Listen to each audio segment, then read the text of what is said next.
কাশ্মীরে শুরু হয়ে গেল সেনা ও জঙ্গি গুলির লড়াই। কাশ্মীরে পর্যটকদের উপর জঙ্গি হামলা, 24 ঘন্টার মধ্যে শুরু এনকাউন্টার। জঙ্গি নিকেশ করতে গুলি বর্ষণ ভারতীয় সেনার। খবর মিলেছে 2 জঙ্গিকে নিকেশ করেছে সেনা। জঙ্গি অনুপ্রবেশের চেষ্টা ব্যর্থ করে এখন লুকিয়ে থাকা জঙ্গিদের খোঁজ করছে সেনারা। পেহেলগাঁওতে পর্যটকদের উপর জঙ্গি হামলার রেশ কাটতে না কাটতে ফের উত্তপ্ত হয়ে উঠল কাশ্মীর। বুধবার নিয়ন্ত্রণ রেখার কাছে উড়িতে নিরাপত্তা বাহিনী ও জঙ্গিদের মধ্যে তীব্র গুলির লড়াই শুরু হয়েছে। সেনার সূত্রে খবর, 2 থেকে 3 জন জঙ্গি উরি সেক্টর দিয়ে ভারতে অনুপ্রবেশের চেষ্টা করছিল। অনুপ্রবেশের সময় টহলরত জওয়ানরা জঙ্গিদের গতিবিধি টের পান এবং সঙ্গে সঙ্গে তাদের বাধা দেন। এরপরে উভয় পক্ষের মধ্যে তুমুল সংঘর্ষ শুরু হয়।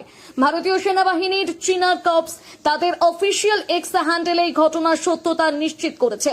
পোস্টে বলা হয়েছে, 23 এপ্রিল 2 থেকে 3 জন জঙ্গি উরি নালা পেরিয়ে সরেজীবন এলাকায় অনুপ্রবেশের চেষ্টা করছিল। আমাদের জওয়ানরা তাদের অনুপ্রবেশের চেষ্টা ব্যর্থ করে দিয়েছে এবং পাল্টা হামলা চালিয়েছে। এই ঘটনা এমন এক সময় ঘটল যখন কয়েক ঘন্টা আগে দক্ষিণ কাশ্মীরের অনন্তনাগ জেলার পেহেলগাঁওতে জঙ্গি হামলায় 26 জন নিরীহ পর্যটকের মৃত্যু হয়েছে। নিহতদের মধ্যে 3 জন পশ্চিমবঙ্গের বাসিন্দা বলে জানা গিয়েছে। নিরাপত্তা বাহিনীর সূত্র অনুসারে এখনো 6 থেকে 8 জন জঙ্গি পেহেলগাঁও এলাকায় লুকিয়ে থাকতে পারে এবং তাদের খোঁজে জোরদার তল্লাশি অভিযান চালানো হচ্ছে। গোটা এলাকা ঘিরে রেখেছে নিরাপত্তা বাহিনী। অন্যদিকে পেহেলগাঁওয়ের এই হামলার পর নিয়ন্ত্রণ রেখা বরাবর উত্তেজনা আরো বেড়ে গিয়েছে বলে সেনার সূত্রে খবর।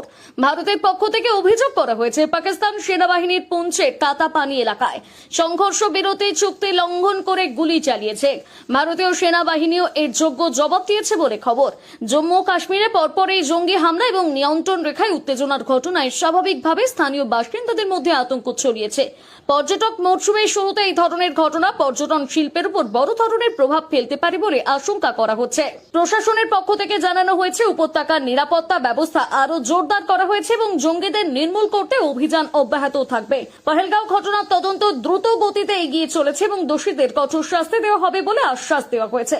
এই পরিস্থিতিতে কাশ্মীর ফের এক কঠিন সময়ের মধ্যে দিয়ে যাচ্ছে। একদিকে যেমন নিরীহ মানুষের জীবনহানি ঘটছে, তেমনি অন্যদিকে সীমান্ত এলাকায় অস্থিরতা বজায় রয়েছে।